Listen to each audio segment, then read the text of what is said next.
this session, in which we would look at a comprehensive example on how to prepare a government-wide financial statement.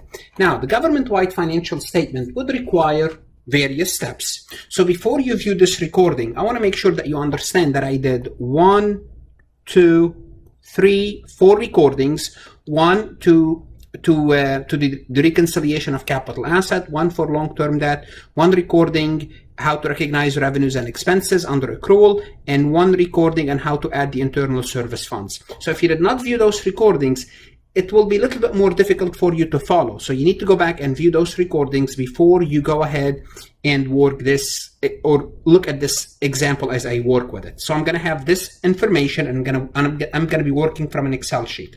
So the fund basis financial statement of Jefferson County has been completed for year 2017 and appear in the first tab of the Excel spreadsheet provided with this exercise. So here's the Excel spreadsheet. So here are the government fund balances. So we have a general fund. Here's the assets. We have capital project fund. We had a debt service fund. We have a permanent fund, and we have the total governmental fund. So basically the total of cash, total of investments, total of everything, a total column. So notice here, this is the total column. Then also we have for liabilities, the same thing. Also we have statement of revenues, expenditure, and changes in fund balance. And also we have it for the, obviously for the general fund, for the capital project fund, for the debt service fund, for the permanent fund, and we have a total column. Then we are giving in this problem, we are also giving the internal service fund as well as the enterprise fund. We are giving the statement of revenues, expenses, and changes in fund net position, and the statement of net position for both the enterprise fund and the internal service fund.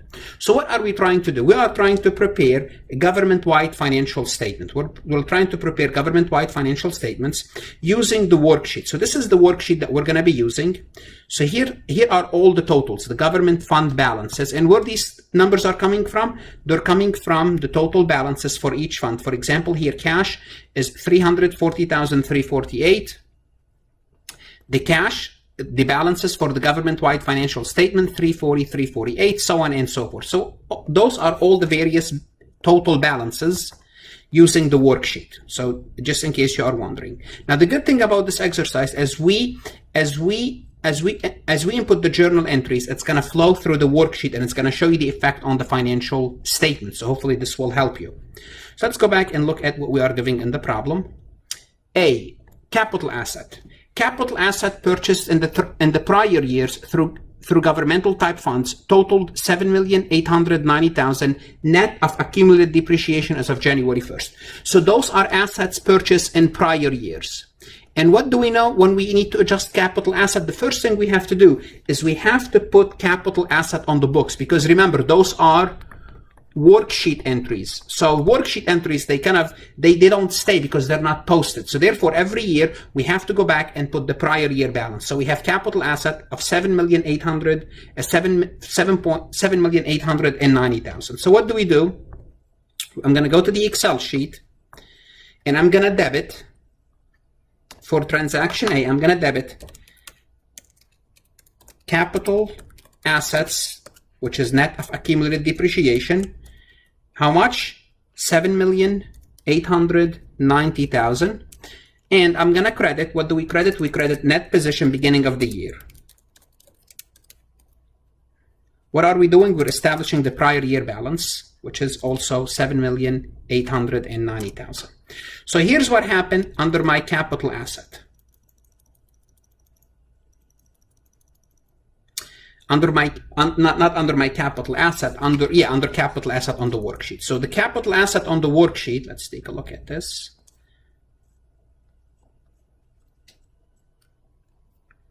Capital asset on the worksheet, where is it? Where is the capital asset on the worksheet? Okay, capital asset on the worksheet. Notice there's nothing under capital asset right now. There's no beginning balance. You see, capital asset net of accumulated depreciation, there's no balance. What I'm going to start to do, I'm going to start to input the balance. Now the balance is, let me go back and input this figure.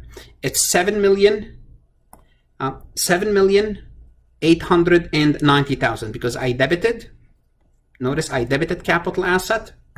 Now I debit capital asset. And notice now the balance is 7 million. Oh, this is incorrect. This is in the wrong place. Give me 1 second.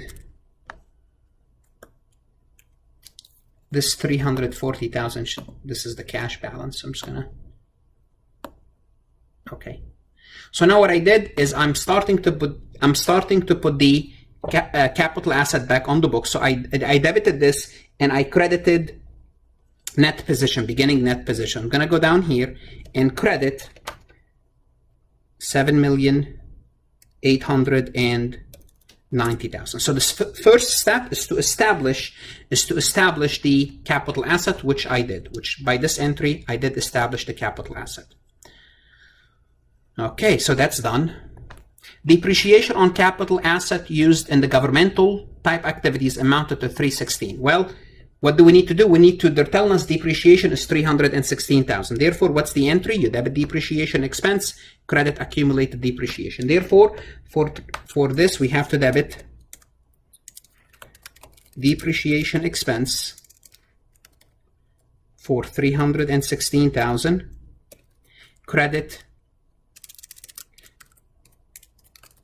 accumulated depreciation 316,000. Once again, what did I do? Because the governmental fund don't depreciate the asset, but the government-wide we do the depreciation, and it's 316. Now what do I need to do? I need to book my depreciation. So I need to go, notice there is no depreciation, there is no beginning balance for depreciation. Now I need to debit depreciation 316,000. And notice as I debit depreciation, now I have under the balance of government-wide, now I have 316,000 under the balance. And I need to credit accumulated depreciation. So I need debited depreciation expense. Now I need to credit accumulated depreciation, which is going to be under capital asset. Okay, credit capital asset or accumulated depreciation. We don't have an accumulated depreciation. We have capital asset net, which is it's include accumulated depreciation. So that's done. Okay. So we put the old asset on the books, we book depreciation, no capital asset were sold or disposed of. So we don't have to worry about a selling transaction. And all purchases are properly reflected in the fund balance statement as capital expenditure. So let's go see what's in the fund balance as capital expenditure. And we want to see if we have any capital expenditure. So let's go back to the fund balance. And we're looking for under the statement of revenues, expenditure, and changes in fund balance. And we want to see if there's a capital expenditure. Yes, there is a capital outlay. Notice this line here. We have capital outlay. Give me 1 second. Right here, we have capital outlay. Notice we have capital outlay of $651,900. It means they bought assets worth of $651.19. And how did the government fund, how did the fund balance treated this? They treated this as an expenditure. They treated this as an expenditure. Now, what do we need to do? We need to take it out of, basically, we need to add the asset and take it out of expenditure. So we need to add the asset on the books. So let's go back and prepare the journal entry. So we're going to add the asset, add the capital asset, net, 316,000. Oops, no, it was 651,900. 651,900, and credit expenditure capital outlay or capital outlay.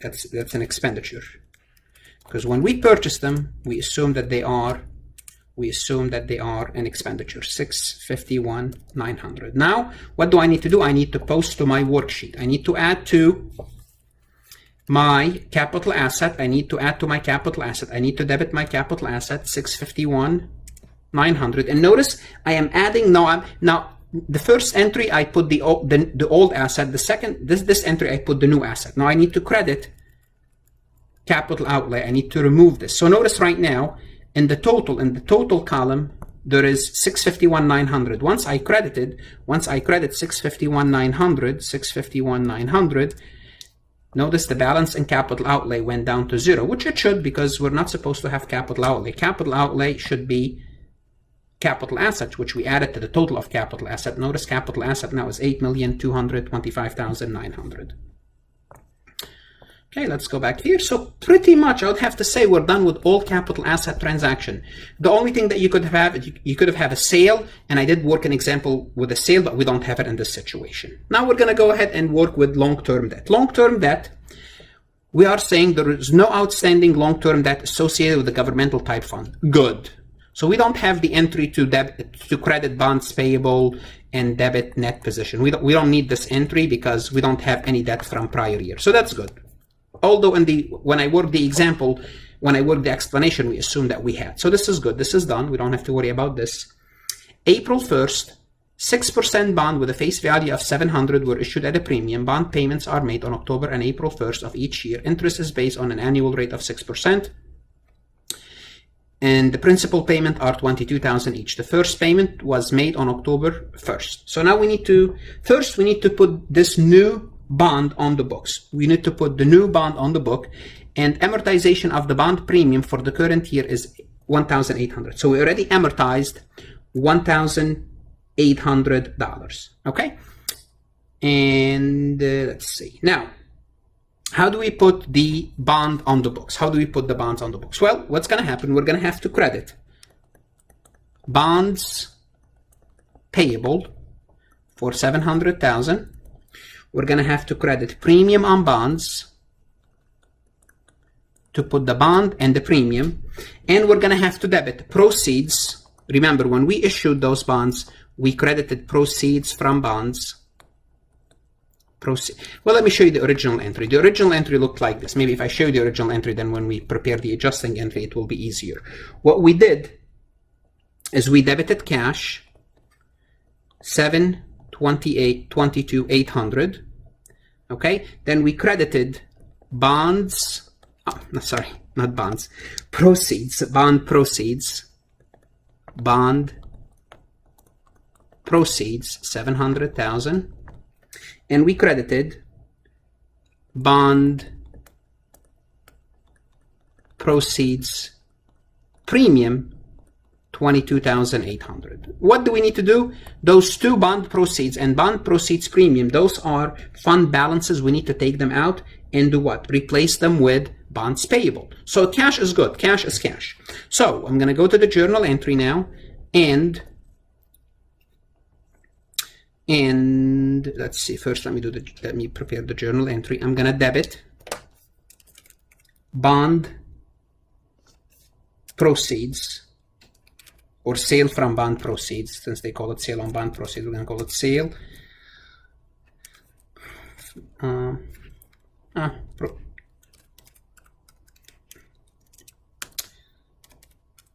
Proceeds from sale of bonds. That's seven. We're going to debit the 700,000, which is other financing sources, OFS account. Also, we have proceeds from bond premium, $22,800. We have to debit those accounts. Then we have to credit bonds payable, $700,000. And this is another opportunity for me to advertise my intermediate accounting channel. If you don't know how bonds work, make sure you know how bonds work. If you go to my intermediate accounting, you'll have a full explanation on how to do accounting for bonds. But this is what we need to do now, $22,800. So now I need to remove the proceeds from the sale of bonds. So I'm going to go down and find that account, and it should be under the revenues and expenditure, other financing sources. I need to debit this account. So I need to remove those two accounts. Those two accounts need to be removed. This is where the bond came. In case you're wondering where the bond premium came from, that's the bond premium, $22,800. It's giving. It was giving. Okay. So 700,000 debit. And notice what's going to happen to the bond here once I debit 700,000. Notice the bond went down to zero. Now I'm going to debit this account, 22,800, which is I did. All what I'm doing, 22,800, which make those two balances equal to zero. Notice now I have in those two columns zero.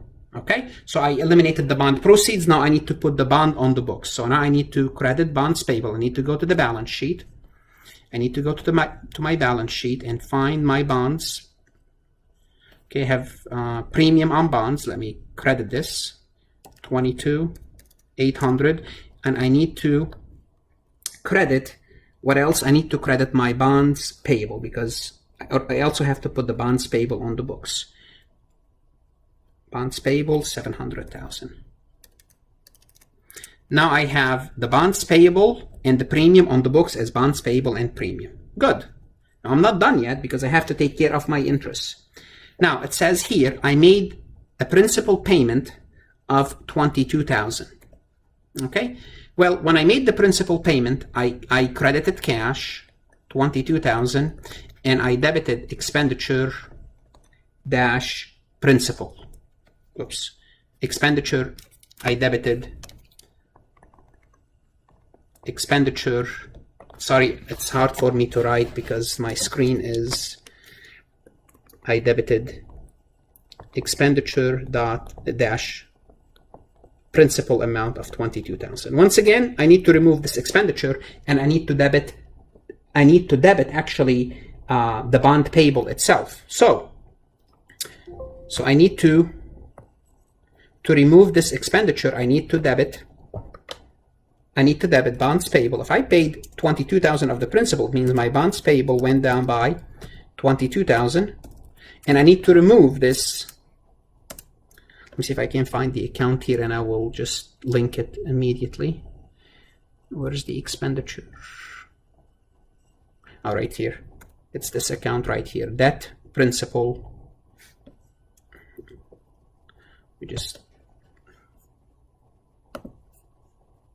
I need to credit this account. Just gonna copy and paste. I need to credit this account 22,000.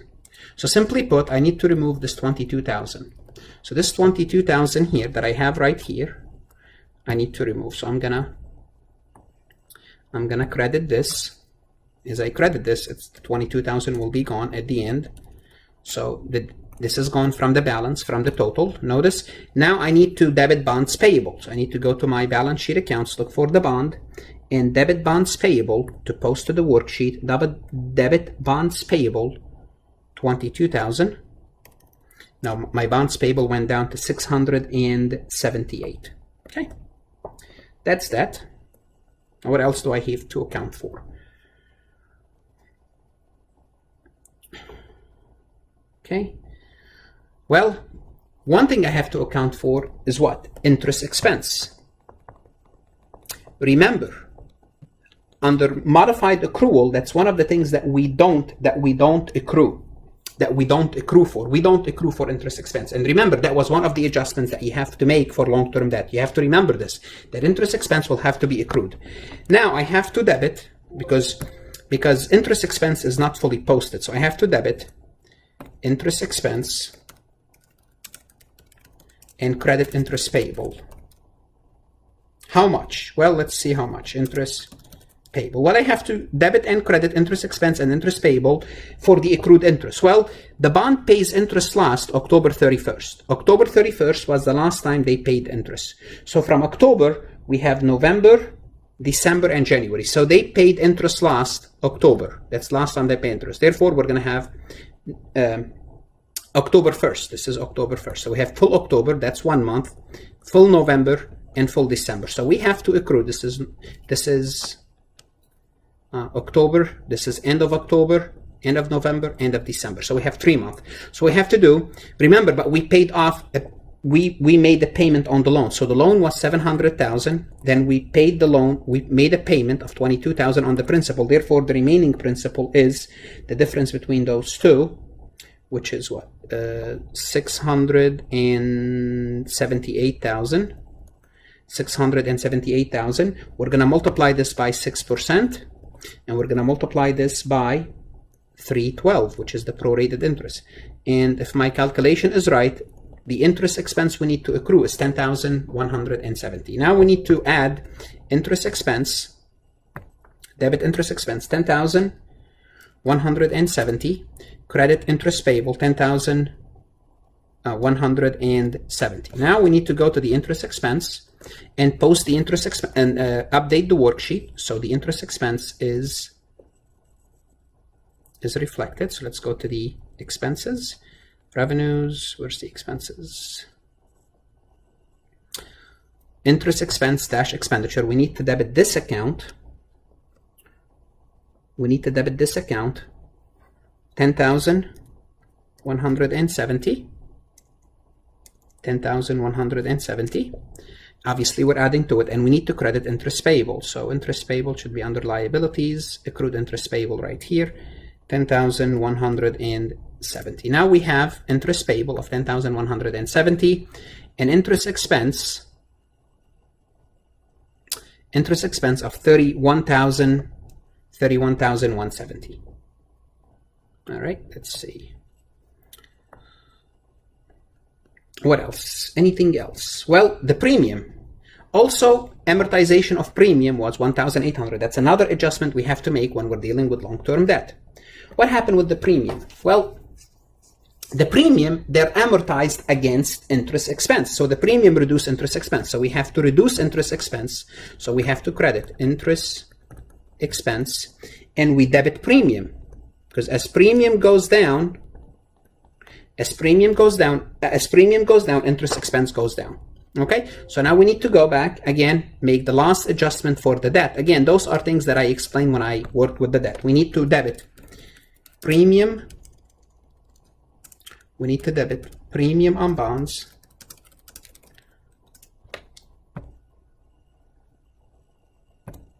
Debit premium on bonds, 1,800 to reduce it, and I need to credit interest expense, 1,800. Let me see. I need to credit interest expense 1,800. I'll fix that. Okay, now I need to post. So I need to credit interest expense. So interest expense, it's gonna go down. So let me look at my expenditure, and my interest expense is credited 1,800 down to 29,370. And what do I need to do? I need to debit my premium on bonds payable. Premium on bonds payable. I need to debit this account 1,800 to post to the worksheet, and notice it went down to 21,000. I would have to say I pretty much covered all my bases when it comes to long-term debt. So I covered my capital asset, covered my long-term debt, which is good. That's a big part of the reconciliation to preparing a government-wide financial statement. C, deferred inflow of resources. Deferred inflow comprised solely of property taxes are expected to be collected more than 60 days after year end. The balance in deferred taxes at year end 2016. Oh, this is 2016. So last year, this is the balance for last year. So the balance for last year is 19,500. Let's work with the balance this year. Let's work with the balance of deferred inflow this year. So we need to go to the government-wide financial statement, and we need to look at the deferred inflow this year first. Let me work in deferred inflow this year. Deferred inflow this year is 22,600. What does this number represent? This number represents taxes we expected to receive, property taxes we expected to receive 60 days after year end. That's why it's deferred inflow. Well, guess what? The full accrual doesn't care if it's 60 days after we record it now. Therefore, what we need to do with this 22,600, we need to record it now. Therefore, we're going to debit deferred inflow of 22,600, and turn it into property tax revenue. This is for this year, property tax revenue, 22,600, and this is 22,600. So let's update this. So I'm going to remove this deferred inflow. Notice deferred inflow right now I have 22,600 gone, and I'm going to credit property tax revenue. I'm going to increase my property tax revenue 22,600. And now it's 284,675. Now, what I'm told too, what do I have to do when I do this? I have to reverse the entry that I made last year, because last year I did the same thing for 19,500. I did the same thing last year. 2016, because we're working now in 2017, for this amount. Now, what do I need to do? I need to back it out. I need to take this amount out of revenue, because it went through revenue. last year we already collected this amount. Okay, so I need to debit property tax revenue. I need to debit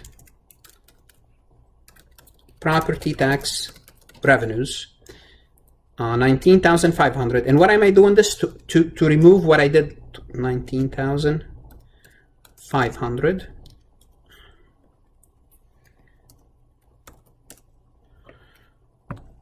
Okay, let me just put, okay, 19,500. And what I would do to fix my net position, because I'm removing revenue that was counted, I'm gonna credit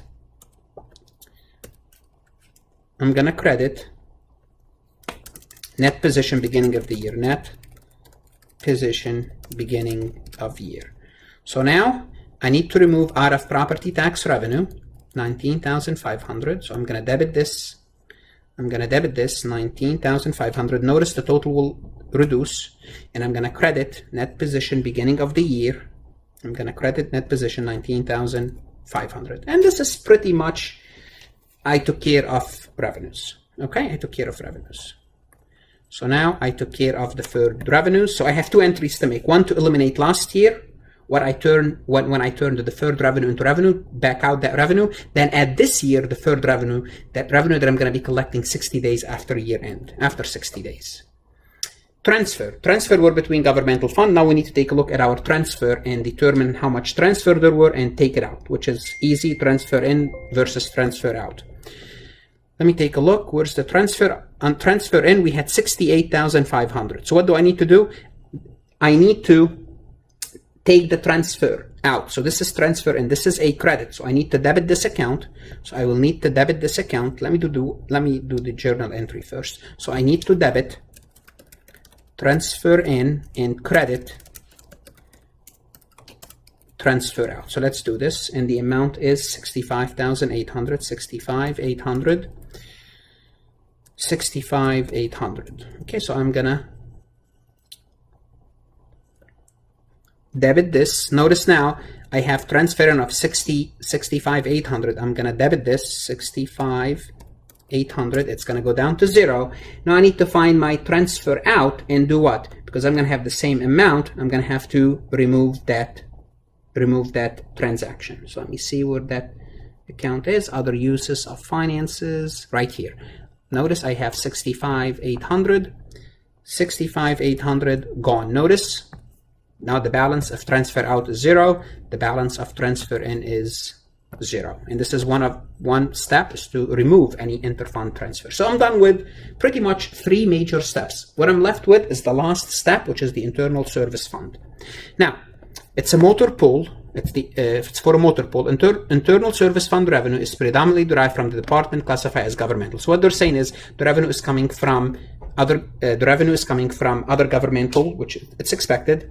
There were no amount due to internal fund service from the general fund. The outstanding balance of due to other funds was with the enterprise fund and not capital fund. So if it has to do with the enterprise fund, we don't do anything with it, because when you deal with the enterprise fund, as if you are dealing with outside parties. So that's, you don't have to do anything. So let's take a look at our internal service fund. Let's look at our internal service fund. So we have revenues.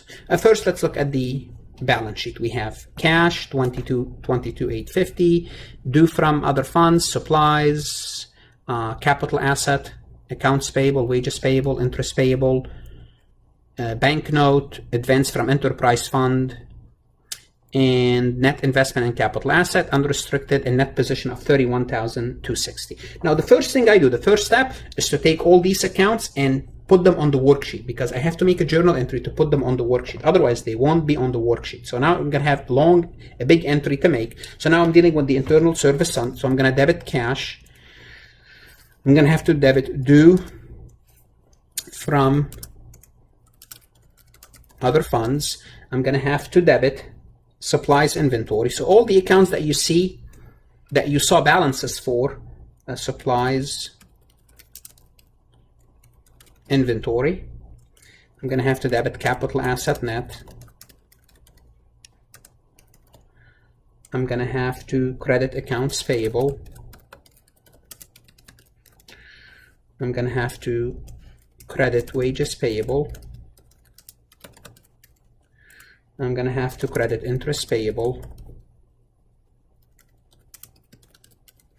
I'm going to have to credit bank note payable.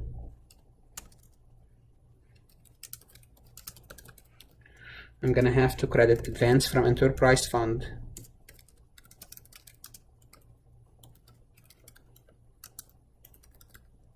And I'm going to have to credit for the difference net position, which I already know all these balances. So all these accounts, where are they coming from? Look, I'm giving the internal service fund. I'm giving all the balances for all these accounts. And all what I have to do is to do what? Go ahead and debit the asset, credit the liabilities, and credit the net position. So doing what? What does this entry accomplish?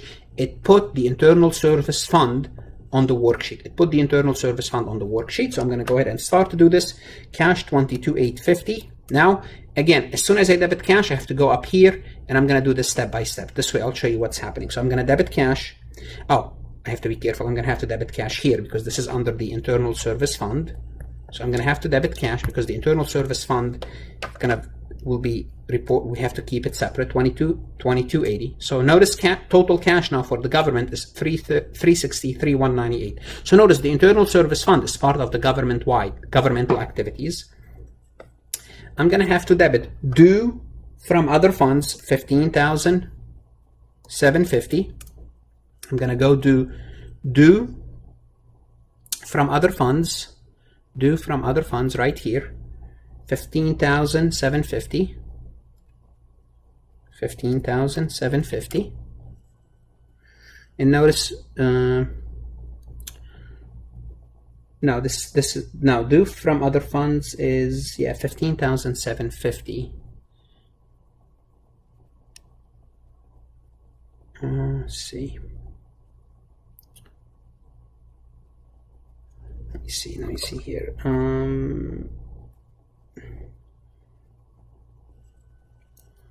Due from other funds right here. Due from other funds right here. I was looking for the account 15,750.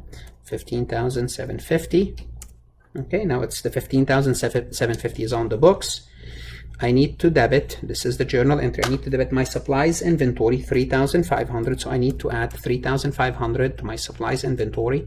Supplies inventory is debited. Now I have only 350. Notice I have inventory of 350. When I debit this 3,500, I have more inventory, 3,850. Okay. My capital asset, I need to add my capital asset. I'll go back to the journal entry. I need to add back my capital asset of 21,600. So I need to add to my capital asset, governmental capital asset, 21,600. Let's go back to my capital asset. Under assets, so those are the expenditure. Where's capital asset? Bond premium. Capital asset right here. I'm gonna have to add to it 21,600, but under the internal service fund, 21,600. No. Now my capital asset is included everything. Now I need to credit my liabilities, starting with accounts payable 4350. I'm gonna do this all at once. Wages 490, and interest payable 600. Banknote payable 10,000. Advances from the enterprise fund 17,000, and my net position was 31,260. I'm gonna go ahead and post in the worksheet, update my worksheet. So accounts payable, I have to add to my accounts payable 4350. I have to add to my wages payable 490. What else do I have to do? I have to add to my interest payable. I have to add to my interest payable, accrued interest payable 600. 600. I have to add to my notes, my bank notes, 10,000. And notice as I'm adding, it's adding under the governmental total. Advance from enterprise is 17,000. I have to add this 17,000. I already have 17,000 right here, 17,000. All right, and my net position is 31,260. I have to credit my net position 31,260. Okay, so what I did, I just performed the first step in adding the internal service fund. Okay, so I did perform the first step in adding the internal service fund. Now, what else do I have to do in the internal service fund? Remember, I have to eliminate any profit that the internal service fund reported, because that profit inflated my expenditure, government expenditures. Let's see what type of profit that they reported. Let's go back to the fund financial statement.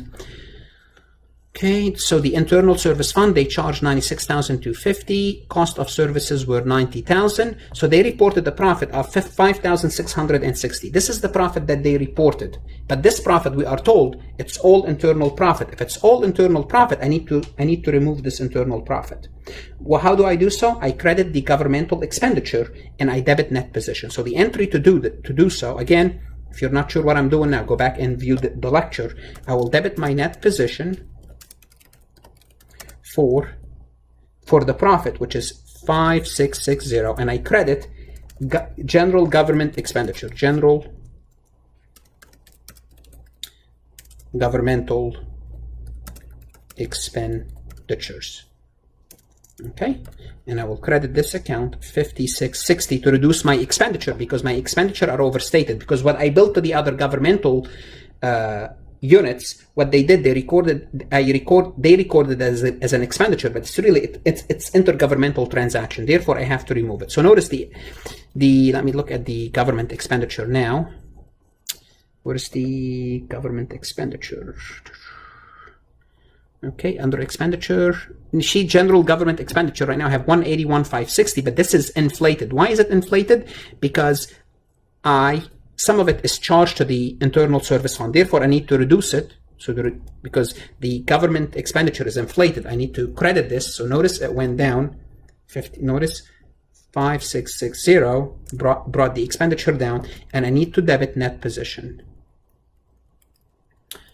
I need to debit net position 5,660. That's done. Let's see if I have anything else. The enterprise fund provided a long-term advance. I don't do anything with the long-term advance because it's from the enterprise funds, so we don't eliminate those. Let me go back to the income statement. The income statement for the okay, there we go. I need to also eliminate any outside revenue or expense. And what type of revenues or expense do I have? Interest expense. Interest expense is an outside expense. That interest expense is an outside expense. So what do I need to do? It was not reported in the government-wide. Now I have to debit interest expense. I have to debit interest expense to report this in the government-wide. So I'm going to have to debit interest expense for 600 because it's reported on the fund balance activities. 600, not 6,000, 600. Interest expense. I have to debit interest expense. And I have to credit net position 600. So now I debit interest expense. Let's see what interest expense is. Let me take care of the net position since I'm here. So I'm going to credit net position 600 because I'm taking it out of the internal service fund and posted it to the government-wide interest expense. Interest expense is right here. Interest expense 600. Interest expense 600. First, let me make sure my journal entries equal to each other. Yes, they equal. Okay. Okay, good. So good. Basically, my my journal entries equal to each other. Now I'm ready to prepare the financial statements. Now, the financial statements that I'm going to be preparing now, hopefully, all this information is coming from, because I prepare all these adjustments. So all the information from the financial statements is coming from here. So this is the government balances for the government-wide. So everything that you see in this, it's going to go to the financial statement, but you need to know what goes where. Okay. First, expenses. Expenses, I need to report the general government expenditure. How much is the general government expenditure? Go back here. And the general government expenditure is, let's see, general government expenditure, 175,900. Done.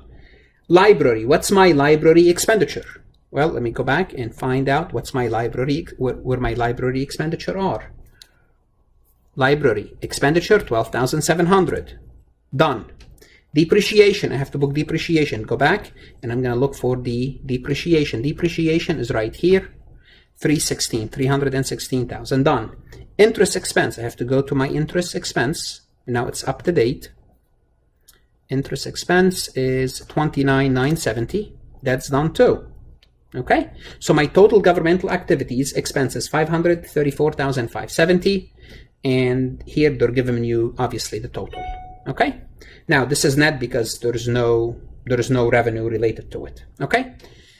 Now I'm gonna business type activities. I'm gonna keep this for now because we have not done the business type activity yet. I'm gonna go to revenues. Revenues. I need to add up all my property taxes. Let's go to my property taxes. My property taxes under revenues, they are 265,175. Link that balance.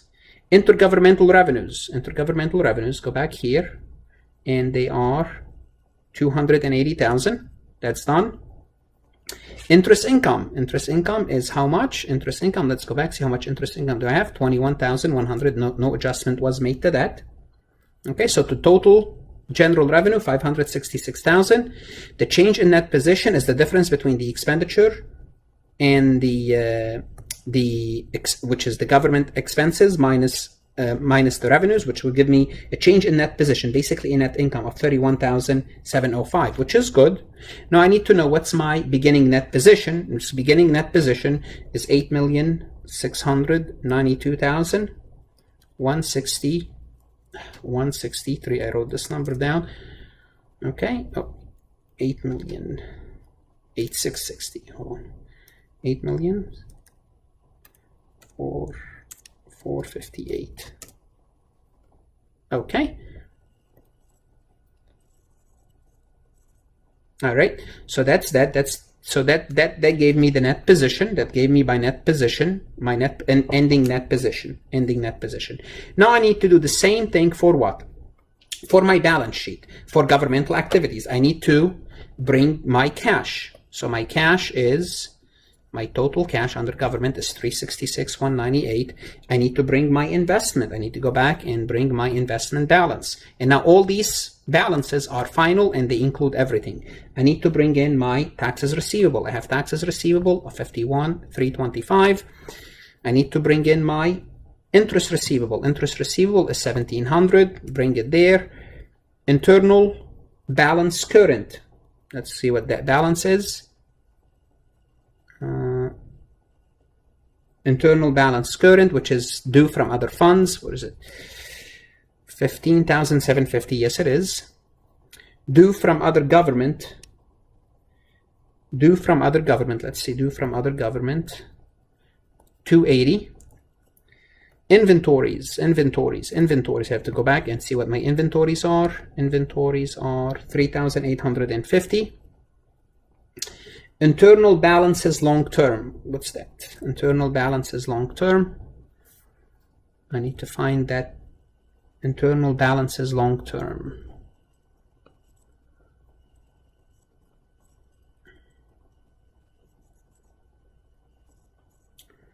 Internal balances long term. I'm trying to find that account so I can link it. Okay, I'm gonna skip for now. Just for now, I'm gonna skip. A capital asset, net of accumulated depreciation. I should have this. It is capital asset net of accumulated depreciation. Where's the right here? 8,247,500. Okay. And I'm gonna go down to liabilities and start to again bring all my liabilities. So I'm gonna go up here and start to bring my accounts payable. Okay, wages payable. Notice the third inflow is gone. Accrued interest.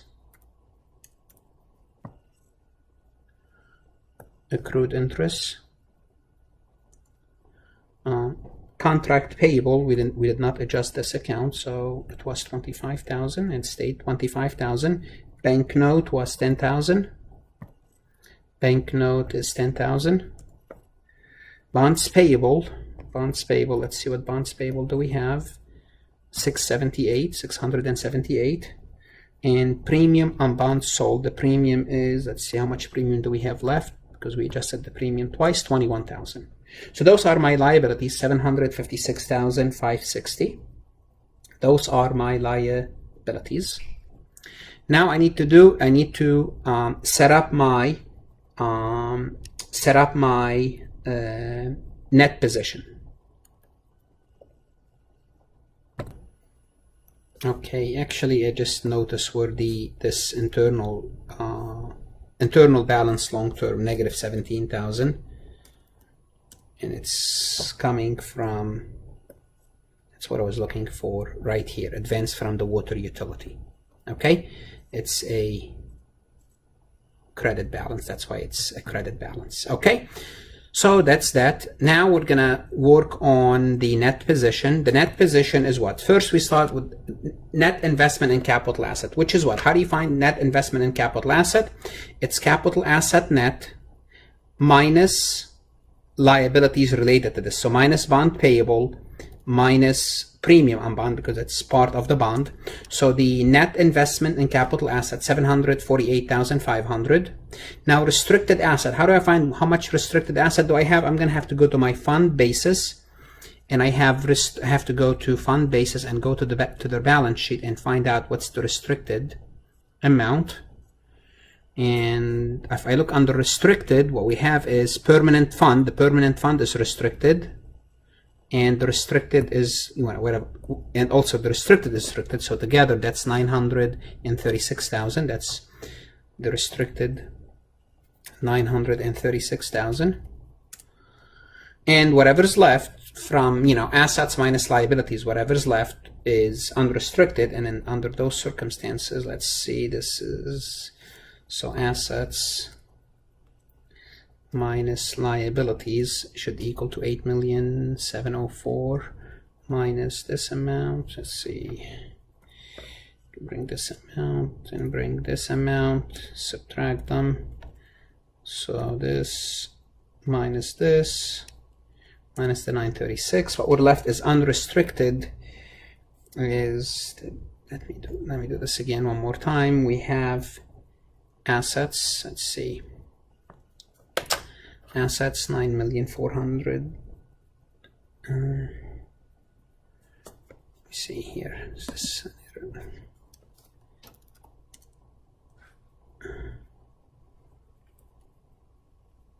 it should be negative, so it's a credit.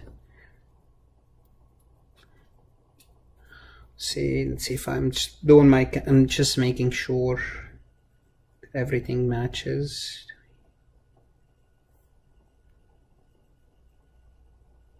Inventories, I believe inventories is incorrect. Inventories, let's go back and pick up inventories, because that looks too, okay, inventories. Okay, now if I take my assets, let's see, if I take my assets minus liabilities, gives me the total net position, 8,692,163.